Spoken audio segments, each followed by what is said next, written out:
비 오는 날 밤 호텔 앞에서 저는 제 사위를 봤습니다. 그런데 그의 옆에는 내 딸이 아닌 다른 여자가 있었습니다. 눈이 마주친 그 1초 세상의 소리가 전부 사라졌어요. 그 눈빛은 놀람이 아니라 수긍이었고 동시에 체념이었죠. 그날 이후 모든 게 그대로인데 아무것도 예전 같지 않습니다. 나는 그 여자를 찾아갔고 그리고 믿기 힘든 진실을 듣게 됩니다. 과연 진실은 무엇이었을까요? 영상 오른쪽 아래에 있는 구독 눌러주시면 영상 제작에 큰 힘이 됩니다.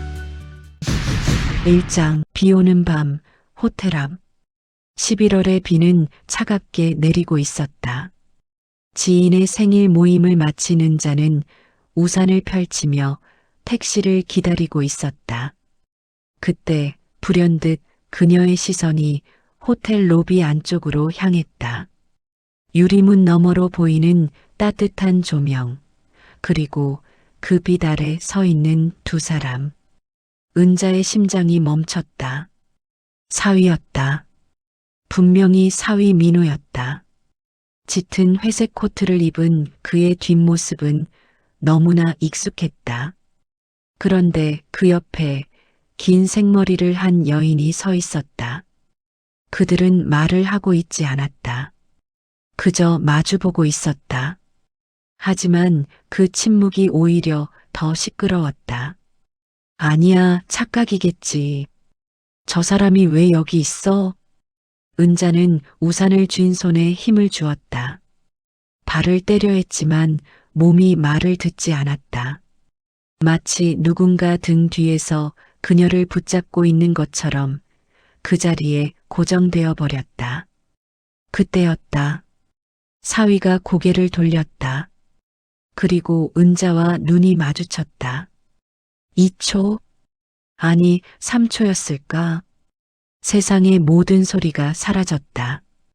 빗소리도, 차소리도, 사람들의 웃음소리도, 오직 그 눈빛만이 공간을 가득 채웠다. 사위의 눈은 놀라움도 당황함도 아니었다. 그날 밤 은자는 아무 말도 하지 않았다. 택시를 타고 집으로 돌아왔고 평소처럼 현관문을 열었다. 딸 수지는 거실 소파에서 TV를 보고 있었고 손주 지우는 이미 잠들어 있었다. 모든 게 평화로웠다. 하지만 은자는 알고 있었다. 이 평화는 이미 금이 가 있다는 것을. 은자는 침대에 누워 천장을 바라보았다. 눈을 감으면 그 장면이 다시 떠올랐다. 사위의 눈빛, 여인의 긴 머리, 그리고 그들 사이에 흐르던 설명할 수 없는 온기. 그건 뭐였을까? 사랑? 미안함? 아니면 불륜인가? 그녀는 가슴 한쪽이 답답했다. 화가 난 것도 아니고 배신감이 든 것도 아니었다. 그보다 더 복잡한 뭐라 말할 수 없는 감정이 온몸을 짓눌렀다. 결혼식에서 환하게 웃는 딸의 얼굴.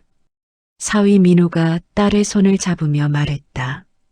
어머님, 평생 잘 모시겠습니다.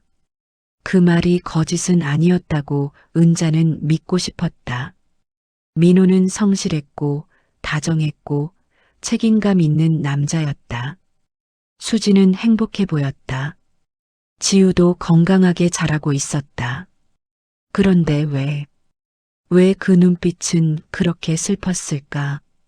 잠을 이루지 못한 은자는 부엌으로 나왔다. 따뜻한 물 한 잔을 마시며 창밖을 바라보았다. 비는 그쳤지만 하늘은 여전히 어두웠다. 그녀는 아직 아무것도 모른다. 그 여인이 누구인지, 두 사람 사이에 무슨 일이 있었는지, 아니면 있을 예정인지. 하지만 한 가지는 확실했다.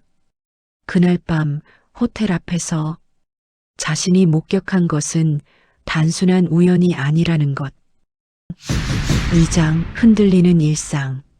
식탁에는 네 사람이 앉아 있었다.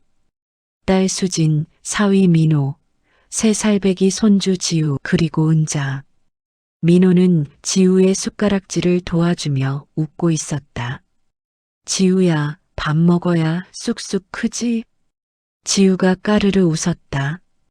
수진도 행복한 표정으로 남편을 바라보았다. 여보, 오늘 일찍 들어올 수 있어? 응, 오늘은 회의 없어. 6시쯤엔 들어올게. 민호의 목소리는 여느 때와 다르지 않았다. 부드럽고 안정적이고 믿음직했다. 하지만 은자의 눈에는 그 모습이 낯설게 보였다. 저 사람이 정말 어젯밤 그 호텔에 있었던 게 맞나? 저렇게 자연스러울 수가 있나? 은자는 커피잔을 들었다가 내려놓았다. 손이 미세하게 떨렸다. 다음 날 아무 일 없다는 듯이 민호는 출근했고 수지는 지우를 어린이집에 데려다 주러 나갔다. 집에는 은자 혼자 남았다. 은자는 소파에 앉아 멍하니 창밖을 바라보았다. TV는 켜져 있었지만 무슨 프로그램인지 귀에 들어오지 않았다. 머릿속에는 오직 한 장면만 반복 재생되고 있었다. 비 오는 밤, 호텔 로비, 사위와 여인. 아무 일도 없었던 거라면 왜 저렇게 눈을 피했을까? 은자는 손바닥으로 얼굴을 감쌌다. 어젯밤부터 계속 이 질문이 머릿속을 맴돌았다. 호텔에서 본 사위의 눈빛이 다시 떠올랐다. 그것은 변명도 해명도 아니었다. 그저 들켰구나라는 인정이었다. 그리고 동시에 미안하다는 고백이었다. 하지만 민호는 아무 말도 하지 않았다. 은자도 아무 말도 하지 않았다. 그렇게 서로를 확인하고도 아무것도 나누지 않은 채 헤어졌다. 그 침묵이 무서웠다. 말로 하지 않은 것이 오히려 모든 것을 말해주는 것 같았으니까. 다녀왔습니다. 민호의 밝은 목소리가 울렸다. 그는 손에 케이크 상자를 들고 있었다. 케이크를 자르고 촛불을 끄고 박수를 치는 가족들. 민호는 지우를 무릎에 앉히고 수지는 사진을 찍었다. 어머님도 같이 찍어요. 은자는 억지로 미소를 지으며 카메라를 향했다. 하지만 셔터가 눌리는 순간 그녀의 시선은 민호에게 고정되어 있었다. 민호도 은자를 보고 있었다. 그리고 그는 시선을 피했다. 은자의 머릿속에서 한 가지 질문이 맴돌았다. 그건 단순한 오해였을까? 아니면 나만 모르는 진실일까? 평범한 일상은 계속되었다. 웃음소리도 대화도 평범한 저녁도. 하지만 그 평범함 속에서 은자는 점점 더 불안해졌다. 마치 무대 위의 연극을 보는 것 같았다. 3장 의심의 그림자. 은자는 거실 소파에 앉아 뜨개질을 하고 있었다. 아니, 하는 척하고 있었다. 손은 움직이고 있었지만 눈은 식탁 위에 놓인 민호의 휴대폰을 향하고 있었다. 민호는 샤워를 하러 욕실에 들어갔다. 수지는 지우와 함께 방에서 그림책을 읽고 있었다. 집안에는 평화로운 오후의 정적이 흐르고 있었다. 그때 휴대폰 화면이 켜졌다. 알림 하나. 내일 회의 자료 메일로 보냈어요. 확인 부탁드려요. 발신자 이름은 보이지 않았다. 하지만 프로필 사진이 보였다. 긴 생머리의 여인. 은자의 손이 멈췄다. 은자는 휴대폰을 집어들려다 멈췄다. 떨리는 손을 꽉 쥐었다. 아니야. 이러면 안 돼. 하지만 그녀의 시선은 계속 그 화면에 고정되어 있었다. 호기심이 아니었다. 공포였다. 알고 싶지 않지만 알아야만 할 것 같은 두려움. 욕실 문이 열리는 소리가 들렸다. 은자는 재빨리 시선을 돌렸다. 뜨개질 바늘을 다시 움직였다. 민호가 수건으로 머리를 닦으며 나왔다. 어머님, 차 한 잔 드릴까요? 아니, 괜찮아. 민호는 휴대폰을 집어들었다. 알림을 확인하고 잠시 화면을 응시하더니 조용히 주머니에 넣었다. 그의 표정은 평온했다. 너무나 평온했다. 다음 날 은자는 청소를 핑계로 민호의 서재에 들어갔다. 책장을 닦고 책상을 정리하면서 자연스럽게 주변을 살폈다. 서랍 안에는 영수증 몇 장이 있었다. 레스토랑, 카페, 그리고 호텔 주차장 영수증. 날짜를 확인했다. 그날이었다. 은자가 그를 목격했던 바로 그날. 증거란 이상한 것이다. 그것을 찾기 전까지는 확신할 수 없지만 일단 찾고 나면 모든 것이 명확해진다. 하지만 동시에 모든 것이 더 복잡해진다. 은자는 영수증을 손에 들고 서 있었다. 떨리는 손, 빨라지는 심장 박동. 이건 뭘 의미하는 걸까? 단순히 주차를 했다는 거?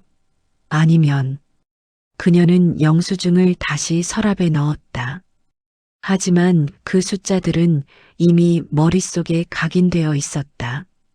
입차 오후 7시 23분, 출차 오후 10시 47분. 그날 저녁 은자는 불을 끄고 누웠지만 잠은 오지 않았다. 은자는 눈을 뜨고 천장을 바라보았다. 내가 왜 이러고 있는 걸까? 혹시 내가 과민 반응하는 건 아닐까? 하지만 그녀는 알고 있었다. 이건 과민 반응이 아니라는 것을.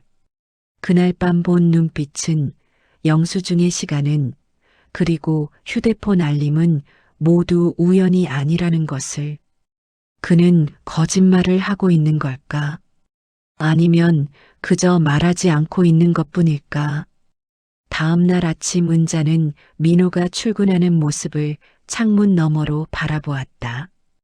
그는 차에 올라타기 전 잠시 휴대폰을 확인했다. 그리고 미소 지었다. 그 미소는 이 집을 향한 것이 아니라는 것을 알 수 있었다. 4장 그 여인의 정체. 은자는 우연을 가장한 필연 속에서 그 여인을 만났다.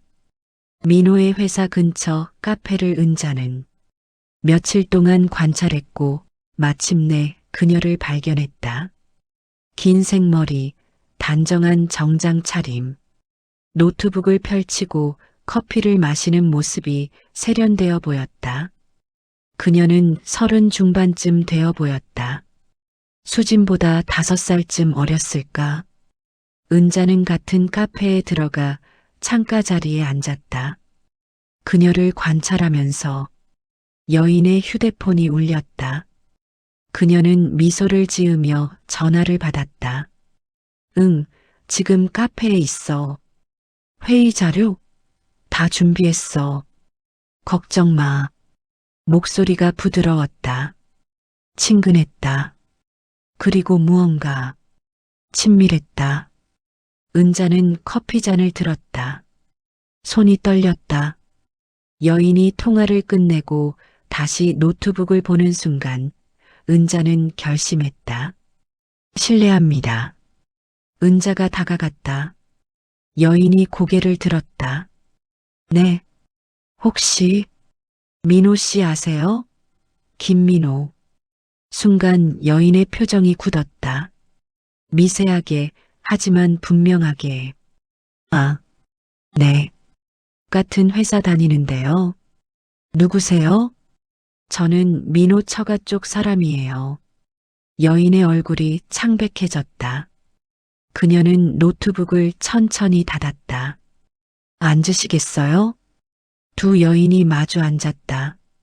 오후의 햇살이 창을 통해 들어와 테이블을 비췄다. 평화로운 풍경이었지만 두 사람 사이의 공기는 무겁게 가라앉아 있었다. 얼마나 되셨어요? 은자가 물었다. 여인은 잠시 망설이다 대답했다. 1년. 조금 넘었어요. 1년. 은자는 그 시간의 무게를 가늠했다. 지우가 돌잔치를 하고 수진이 둘째 임신을 고민하던 그 시간. 사랑하세요? 직접적인 질문이었다. 여인은 고개를 숙였다. 저도 모르겠어요. 처음엔 단순한 동료였어요. 프로젝트를 같이 하면서 자주 만나게 됐고, 그는 힘들어했어요. 뭐가요? 가정이요. 은자의 심장이 철렁 내려앉았다. 여인이 계속 말했다. 오해하지 마세요. 민호 씨는 좋은 사람이에요. 아내분도 사랑하고 딸도 너무 아끼죠. 하지만 외로워했어요. 외로워? 네. 집에서는 남편으로, 아빠로, 사위로 살아야 했어요. 그냥 김민호로 있을 공간이 없었던 거죠. 은자는 그 말을 듣고 숨이 막혔다. 화가 나야 했다. 분노해야 했다. 하지만 이상하게도 이해가 됐다. 그래서 당신이 그 공간이 됐다는 거군요. 여인이 고개를 끄덕였다. 저도 똑같았어요. 혼자 살면서 외로웠고, 그 사람도 외로웠고, 우린 서로를 위로했어요. 위로. 은자는 그 단어를 곱씹었다. 그래서 호텔에도 간 거예요? 여인의 얼굴이 붉어졌다. 그날은 아무 일도 없었어요. 정말이에요. 그럼 그날 거기에서 뭘 한 거죠? 그냥 이야기했어요. 방에서 와인 한 잔 마시면서 이야기만 했어요. 그리고 민호 씨가 울었어요. 그녀는 그 당시의 상황을 자세히 설명했다. 그날 밤 호텔 방에서 민호와 여인은 침대가 아닌 소파에 앉아 있었다. 창밖으로 비가 내렸다. 미안해요. 제가 계속 우는 것 같네요. 민호가 눈물을 닦았다. 여인이 그의 손을 잡았다. 괜찮아요. 울어도 돼요. 저 좋은 남편이 되고 싶었어요. 좋은 아빠가 되고 싶었고, 근데 어느 순간부터 숨이 막혀요. 집에 가면 웃어야 하고, 밖에 나와도 책임져야 하고, 힘들었겠어요. 당신이 처음이에요. 저한테 힘들었겠다고 말해준 사람. 두 사람은 조용히 앉아 있었다. 손을 잡은 채로. 그것은 욕망이 아니었다. 그것은 구원이었다. 그 후로는요? 은자가 물었다. 여인이 고개를 저었다. 만나지 않았어요. 민호 씨가 정리하자고 했어요. 가족이 소중하다고, 실수하기 전에 멈춰야 한다고. 당신은요? 저는 아팠어요. 하지만 이해했어요. 사랑은 혼자 하는 게 아니니까요. 침묵이 흘렀다. 은자는 여인을 바라보았다. 그녀의 눈에는 눈물이 고여 있었다. 미안해요. 정말 미안해요. 여인이 고개를 숙였다. 은자는 자리에서 일어섰다. 더 이상 할 말이 없었다. 아니, 할 말이 너무 많았지만 입 밖으로 나오지 않았다. 조심히 가세요. 여인의 목소리가 뒤에서 들렸다. 은자는 대답하지 않았다. 카페 문을 나서며 뒤돌아보지 않았다. 하지만 마음 한구석에 무언가가 자리 잡았다. 분노가 아니라 연민이었다. 그날 은자는 깨달았다. 분류는 항상 추악하지만은 않다는 것을. 때로는 외로움이, 상처가, 그리고 위로가 사람을 무너뜨린다는 것을. 하지만 그것이 용서를 의미하지는 않았다. 5장 은자의 고백. 은자는 오래된 앨범을 꺼냈다. 먼지를 털어내고 천천히 페이지를 넘겼다. 그녀의 젊은 시절 사진들이 나타났다. 25살의 은자. 웨딩드레스를 입고 환하게 웃고 있는 모습. 그리고 옆에 서 있는 남편. 지금은 세상을 떠난 그 남자. 당신도 외로웠을까요? 은자는 중얼거렸다. 사진 속 남편의 얼굴을 쓰다듬었다. 그리고 과거 한 장의 추억으로 생각에 잠겼다. 은자는 서점에서 책을 고르고 있었다. 수지는 유모차에서 잠들어 있었다. 이 책 재밌어요. 누군가 말을 걸었다. 은자가 고개를 들었다. 30쯤 되어 보이는 남자가 미소 지으며 서 있었다. 네, 그 책.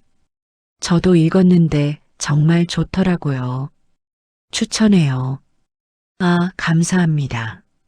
아기 엄마세요? 젊어 보이시네요. 네, 감사합니다. 남자는 자신의 명함을 꺼냈다. 저 이 근처 출판사에 다녀요. 혹시 책 추천 필요하시면 연락하세요. 독서 모임도 하거든요. 은자는 명함을 받았다. 그리고 그날 밤 그 명함을 한참 바라보았다. 몇 주 후 은자는 그 남자와 카페에서 만났다. 독서 모임이라는 핑계로. 남편분은 책 안 읽으세요? 잘 모르겠어요. 우리 별로 대화를 안 해서요. 외로우시겠네요. 그 한마디에 은자의 눈시울이 붉어졌다.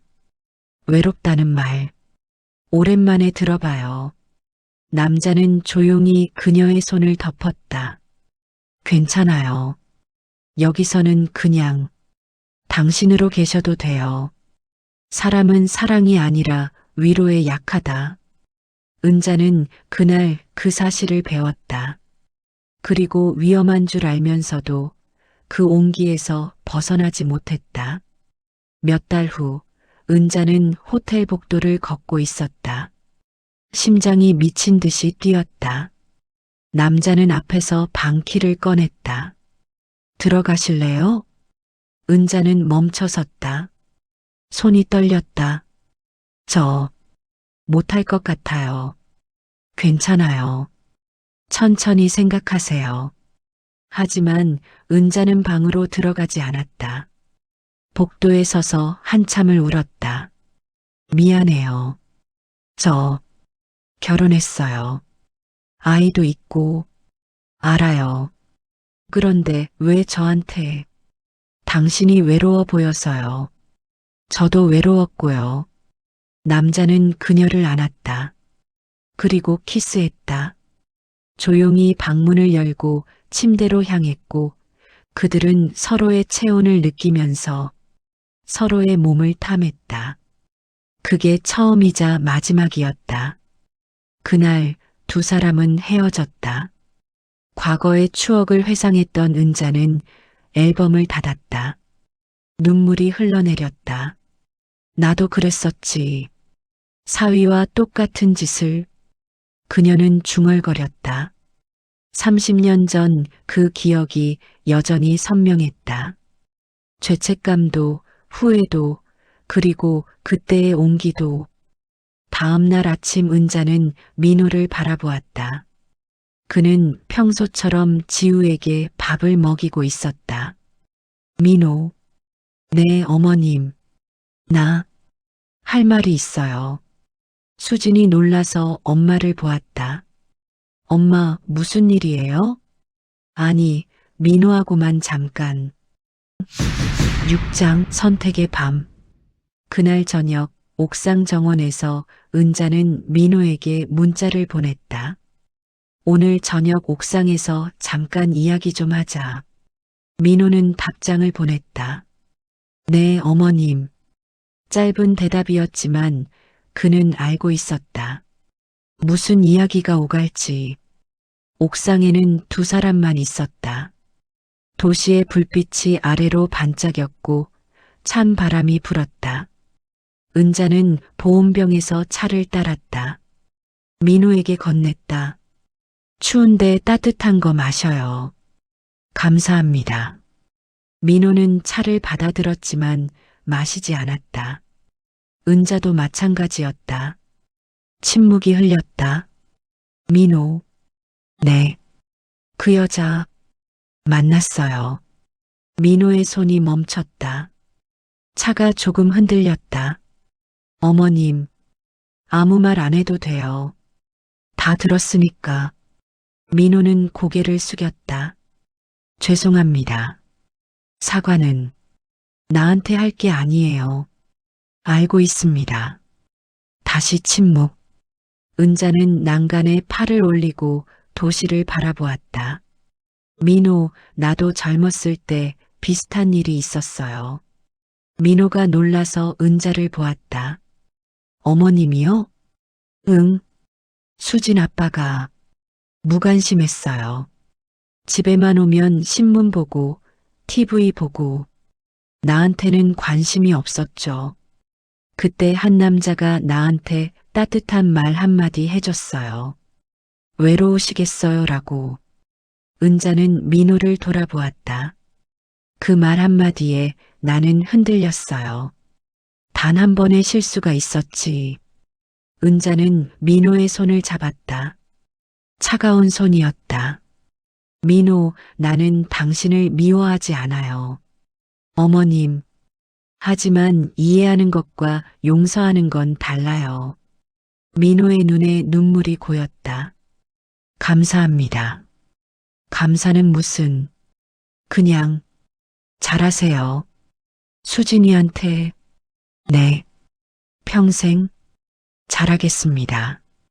은자는 커피를 한 모금 마셨다. 그래야죠. 용서는 말로 하지 않을 때가 있다. 그저 불태우고 흘려보내고 잊어주는 것. 그것이 때로는 가장 큰 사랑이다. 7장 다시 호텔 앞에서 6개월 후 은자는 지인의 또 다른 모임에 참석했다. 그리고 집으로 돌아가는 길에 우연히 그 호텔 앞을 지나게 되었다. 6개월 전 비 오는 그날 밤과 똑같은 장소. 하지만 계절은 달라져 있었다. 봄비가 아닌 봄바람이 불었다. 은자는 멈춰섰다. 호텔 로비를 바라보았다. 따뜻한 조명, 드나드는 사람들, 평범한 풍경. 하지만 은자의 눈에는 그날의 장면이 떠올랐다. 사위와 여인, 그 눈빛, 그 침묵. 그때 나는 무엇을 봤을까? 은자는 중얼거렸다. 배신? 외로움? 아니면 구원? 이제는 알 것 같았다. 그것은 인간이었다. 완벽하지 않고 때로는 흔들리고 그래도 사랑하려고 애쓰는 한 사람의 모습. 그리고 민호가 가끔 보이는 미안함과 감사가 섞인 눈빛. 은자는 호텔에서 시선을 돌렸다. 이번에는 뒤돌아보지 않았다. 택시를 잡아 타고 집으로 향했다. 현관문을 열자 밝은 불빛과 웃음소리가 들렸다. 할머니 왔다. 지우가 뛰어나왔다. 은자는 손주를 안아 올렸다. 우리 지우, 오늘 뭐 했어? 아빠랑 공원 갔어요. 그네 탔어요. 와, 재밌었겠네. 거실에서 민호와 수진이 TV를 보고 있었다. 두 사람은 손을 잡고 있었다. 민호가 고개를 들어 은자를 보았다. 은자도 그를 보았다. 짧은 눈빛만 교환했다. 그 안에는 말이 없었지만 모든 것이 담겨 있었다. 감사합니다. 괜찮아요. 미안합니다. 알아요. 사랑은 잘못이 아니다. 외로움도 흔들림도. 그것은 모두 인간의 일부다. 하지만 지켜야 할 때가 있다. 멈춰야 할 때가 있다. 그리고 용서해야 할 때가 있다. 그날 저녁 네 사람이 식탁에 둘러앉았다. 밥을 먹고 이야기를 나누고 웃었다. 평범한 저녁이었다. 하지만 그 평범함이 얼마나 소중한지 이제 모두가 알고 있었다. 그날 밤 은자는 침대에 누워 천장을 바라보았다. 오래된 앨범을 다시 꺼냈다. 남편의 사진을 보았다. 당신도 힘들었겠죠. 그녀는 사진을 쓰다듬었다. 나도 힘들었고, 민호도 힘들었고, 우린 모두 힘들었어요. 앨범을 덮고 불을 껐다. 어둠 속에서 은자는 조용히 중얼거렸다. 하지만, 그래도 괜찮아요. 우리 모두 노력하고 있으니까. 다음 날 아침 햇살이 들어왔다. 새로운 하루가 시작되었다. 은자는 일어나 창문을 열었다. 따뜻한 봄바람이 불어왔다. 거실에서는 지우의 웃음소리가 들렸다. 수진과 민호의 대화 소리도 평범하고 소란스럽고 완벽하지 않은 일상. 하지만 그것이 바로 가족이었다. 호텔은 여전히 그 자리에 있었다. 사람들이 드나들고 불빛이 켜져 있고 삶이 계속되고 있었다. 어디선가 누군가는 흔들리고 있을 것이다. 누군가는 후회하고 있을 것이다. 누군가는 용서받고 있을 것이다. 그것이 인생이었다.